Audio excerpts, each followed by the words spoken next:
Hello, good morning, students. Welcome to Jnana Sadhana Educational Institute. So, from today, we have to discuss about the first chapter related to the physics. That is, chapter number 1, Introduction to Physics.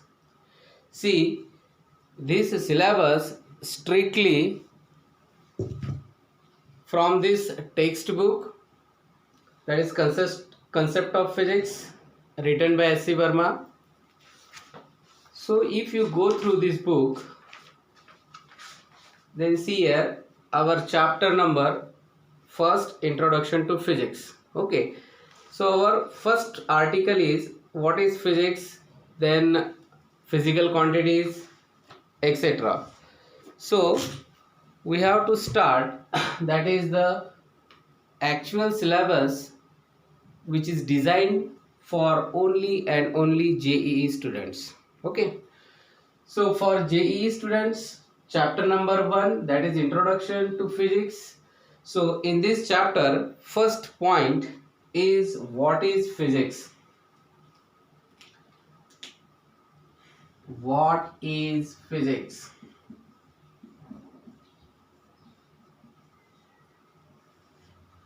So you must know physics means what. Okay. So to understand physics, you must know the nature, what contains in natures. So in natures there are sun, then each and every matter, universe, all of these things include in the nature.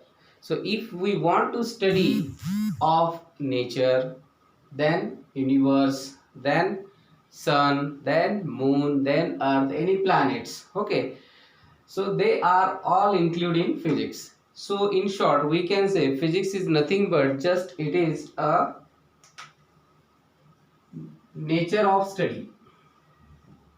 Physics means what? In short, we can say nature of study of nature. So in short, we can say that is whatever may be the study of nature, that study of nature is called as physics. Okay, so how we can define physics means what? Physics means that is the branch of science, the branch of science in which we have to study about nature.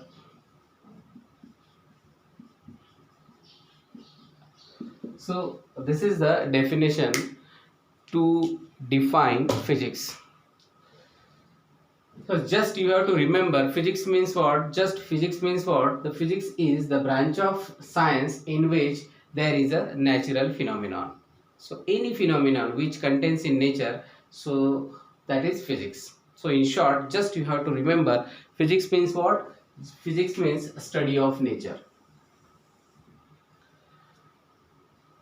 नेचरची study करणे म्हणजे physics. आता नेचरमध्ये काय काय येतं? नेचरमध्ये universe, त्याच्यानंतर sun, moon, earth, force, current, electricity, electrostat, mechanics, motion, जेवढे काही कंटेंट्स असतील जे नेचरशी रिलेटेड आहेत, त्या नेचरशी रिलेटेड असणाऱ्या कंटेंट्सचा अभ्यास ज्या ब्रांचमध्ये केला जातो, सायन्सच्या ज्या ब्रांचमध्ये केला जातो, त्या ब्रांचला काय म्हणायचं? Physics.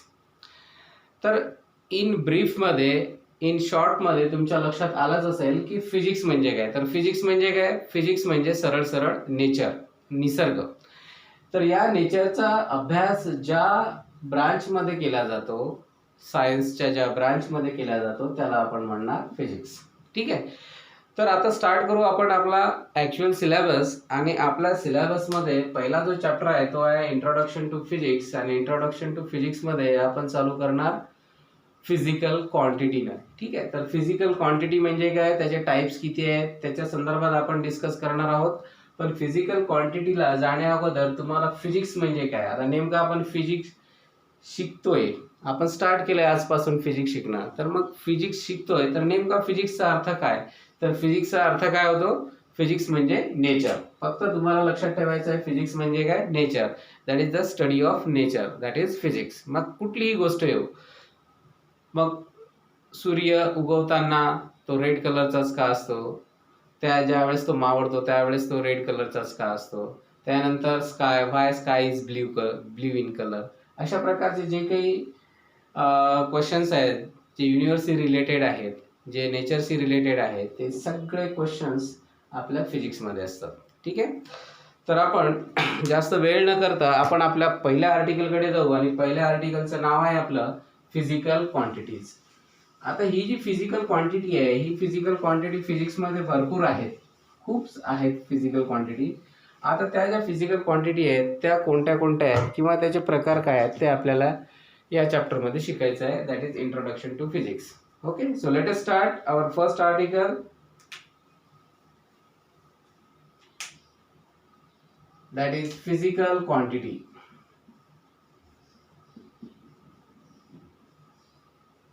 Physical quantity. Now this physical quantity means what? So which are the physical quantities are there? Physical quantity means any quantity. So for example, if we consider mass, so our first quantity is supposed to be mass, and if we want to measure this mass, then we can directly measure this mass. Okay, so it can be measurable, so we can measure. Then if we want to measure length, so we can directly measure. Then time, so we can directly measure. ज्या काही quantity आहेत फिजिक्समध्ये ज्या आपण major करू शकतो, सर्वात महत्त्वाचं आहे मेजरमेंट. त्या क्वांटिटीचं मेजरमेंट करता आलं पाहिजे आपल्याला, ती क्वांटिटी मोजता आली पाहिजे. तर अशा जेवढ्या काही क्वांटिटीज असतील त्या सगळ्या क्वांटिटीज कशामध्ये येतात? फिजिकल क्वांटिटीमध्ये. मग फिजिकल क्वांटिटी म्हणजे काय? तर फिजिकल क्वांटिटी म्हणजे अ मेजरेबल क्वांटिटी कोणती असेल. आता फॉर एक्झाम्पल हा मार्कर आहे. आता या मार्करची लेंथ तुम्हाला मोजायची आहे. ठीक आहे, तर लेंथ मोजताना तुम्ही काय करणार? याला डायरेक्टली स्केलच्या साहाय्याने तुम्ही मोजणार लेंथ. ठीक आहे, मग ही जी लेंथ आहे ही लेंथ काय झाली? Physical quantity. जी क्वांटिटी आपण सहजपणे मोजू शकतो त्या क्वांटिटीला म्हणतात physical quantity. So physical quantity means what? A measurable quantity. A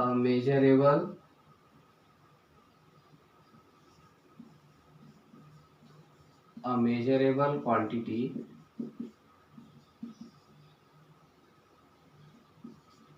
is called physical quantity. A measurable quantity is called physical quantity. Physical quantity म्हणजे काय? मेजरेबल क्वांटिटी, ज्याला आपण मोजू शकतो. ठीक आहे, ज्या क्वांटिटीचं मेजरमेंट करू शकतो तिला म्हणायचं physical quantity.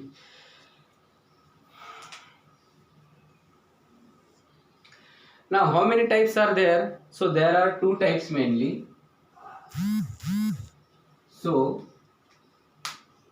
first type is fundamental physical quantity.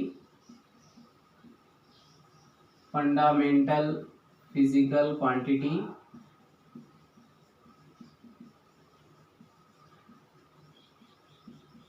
And second type is derived physical quantity. Derived physical quantity. So these are the types of physical quantities. Physical क्वांटिटीचे मेन दोन टाइप्स आहेत. पहिला फंडामेंटल फिजिकल क्वांटिटी आहे, दुसरा derived physical quantity आहे. मग fundamental physical quantity आणि derived physical quantity या क्वांटिटीचा अर्थ काय किंवा कोणत्या क्वांटिटीला आपण फंडामेंटल म्हणू किंवा डिराइव्ड म्हणू हे फार महत्त्वाचं आहे. तुम्हाला खूप साऱ्या मी जर फिजिकल क्वांटिटीज दिल्या तर त्याला तुम्हाला बायफॉर्गेट करता आलं पाहिजे की याच्यातल्या कुठल्या फिजिकल क्वांटिटीज ह्या फंडामेंटल आहेत आणि कुठल्या डिराइव्ड आहेत. तर त्यासाठी आपण काय करू की फंडामेंटलचा अर्थ काय होतो, डिराइव्डचा अर्थ काय होतो त्याकडे जाऊ आपण. तर फंडामेंटल फिजिकल क्वांटिटी सर्वात आधी घेऊ आपण की फंडामेंटल फिजिकल क्वांटिटी काय असते. तर फंडामेंटल फिजिकल क्वांटिटी ही अशी क्वांटिटी आहे की जे क्वांटिटी आपण सहजपणे मोजू शकतो आणि दुसऱ्या क्वांटिटीवर डिपेंड नसते. तर फॉर एक्झाम्पल जर घ्यायचं झालं तर आपण एक्झाम्पल घेऊन ही जी क्वांटिटी आहे ती डिस्कस करणार आहोत.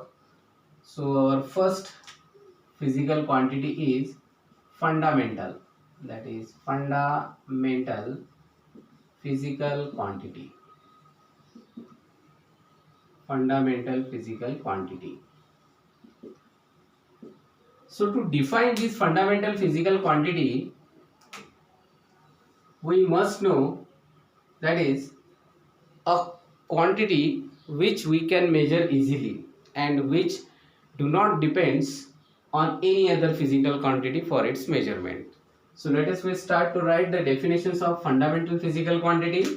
Fundamental physical quantity, that is a physical quantity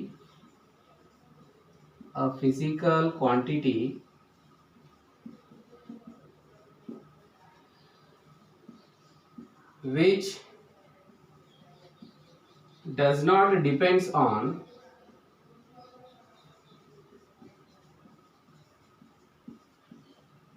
any other physical quantity, any other physical quantity for its measurements.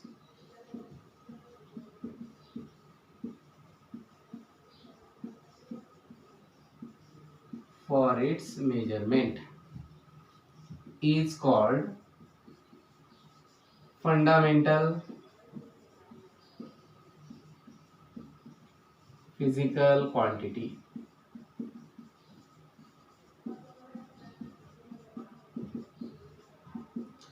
So see, this is the proper definition of fundamental physical quantity. And what is the meaning of this fundamental physical quantity? See here, a physical quantity which does not depends on any other physical quantity. अशा काही quantity आहे ज्या quantity दुसऱ्या क्वांटिटीवर depend नसतात. कशासाठी? For its measurement, म्हणजे मोजण्यासाठी. आता एखाद्या क्वांटिटीला मोजायचं आहे तर त्या मोजण्यासाठी त्याला दुसऱ्या क्वांटिटीवर डिपेंड राहायची गरज नाही. फॉर एक्झाम्पल आता तुम्हाला जर सांगितलं आहे तर एक्झाम्पल आपण घेऊ. एक्झाम्पल येईल याचं, समजा मास. आता सांगितलं तुम्हाला मास जर मोजायचं असेल तर आपण डायरेक्टली काय करू शकतो, ते मोजू शकतो. म्हणजे मास मोजण्यासाठी आपल्याला दुसऱ्या फिजिकल क्वांटिटीची गरज आहे का? नाही. म्हणजे मास हे काय झालं, एक्झाम्पल ऑफ फंडामेंटल क्वांटिटी. त्याच्यानंतर तुम्हाला मी लेंथ सांगितली आहे, ठीक आहे.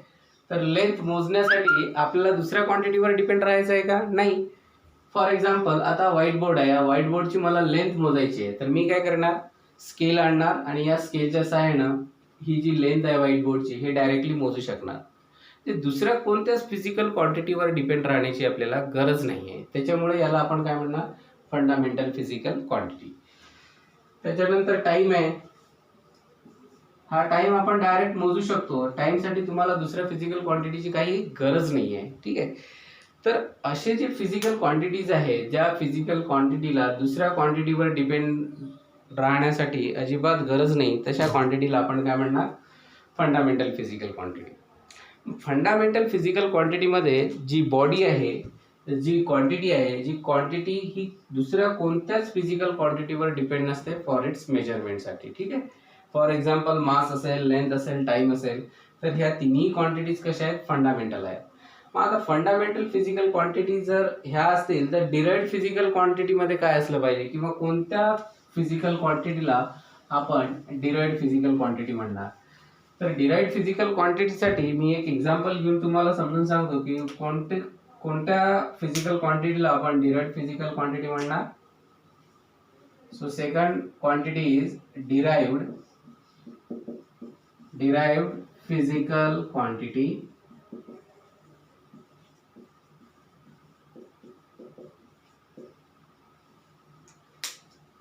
तर डिराइव्ड फिजिकल क्वांटिटीमध्ये आपल्याला अशा क्वांटिटी पाहिजे ज्या क्वांटिटी दुसऱ्या फिजिकल क्वांटिटीवर डिपेंड आहेत. ठीक आहे, त्यांच्या मेजरमेंटसाठी ज्या दुसऱ्या क्वांटिटीवर डिपेंड राहतात त्यांना काय म्हणू आपण, derived physical quantity. So derived physical quantity that is a physical quantity which depends on any other physical quantity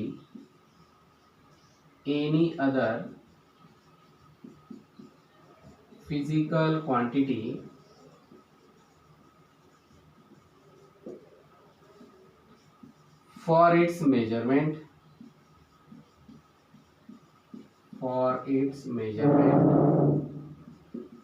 is called derived physical quantity.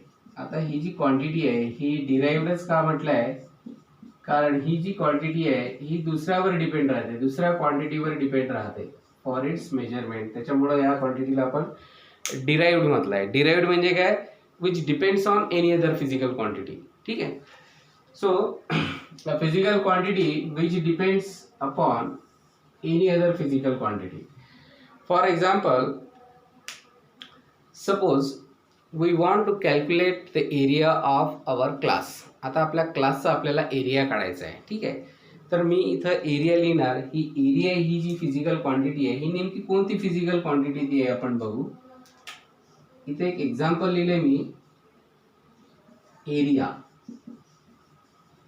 आता एरिया कॅल्क्युलेट करण्यासाठी मला कुठल्या गोष्टी माहिती पाहिजेत. तर सर्वप्रथम त्या हॉलची लांबी मला माहिती पाहिजे, त्या हॉलची रुंदी मला माहिती पाहिजे. या दोघांचा जो काही प्रॉडक्ट येईल त्या प्रॉडक्टला आपण काय म्हणू, एरिया. कारण एरिया प्रत्येकाला माहिती आहे कसा काढतात. तर एरिया काढण्यासाठी आपल्याकडे फॉर्म्युला आहे length multiplied by breath. So to calculate area, these two factors are very important. ठीक आहे, म्हणजे तुम्हाला एरिया काढण्यासाठी त्याची लांबी पण माहिती पाहिजे, त्याची रुंदी पण माहिती पाहिजे. ह्या दोन गोष्टी जर तुम्हाला माहित असल्या तरच तुम्हाला काय मिळणार, एरिया. म्हणजे टोटल हा जो एरिया आहे हा इथं दोन गोष्टीवर अवलंबून आहे, लेंथवर आणि ब्रेथवर. तरच तुम्हाला एरिया मिळेल. तर या एरियाला म्हणायचं डिराइव्ड फिजिकल क्वांटिटी. का बरं, कारण ही क्वांटिटी टोटल दुसऱ्यावर डिपेंड आहे. या दोन कंटेंट्स मधले किंवा या दोन फॅक्टर मधला एक जरी फॅक्टर तुम्हाला माहित नसेल तर तुम्ही त्याचा एरिया काढू शकत नाही. ठीक आहे, मग जी क्वांटिटी मोजण्यासाठी दुसऱ्या क्वांटिटीवर डिपेंड राहावं लागतं त्या क्वांटिटीला आपण काय म्हणणार, त्या क्वांटिटीला म्हणणार आपण डिराइव्ड फिजिकल क्वांटिटी. आणि डिराइव्ड फिजिकल क्वांटिटी आपण जसं एक्झाम्पल बघितलं एरिया, तसंच दुसरं एक्झाम्पल जे आहे ते मी इथे लिहितो व्हॉल्यूम.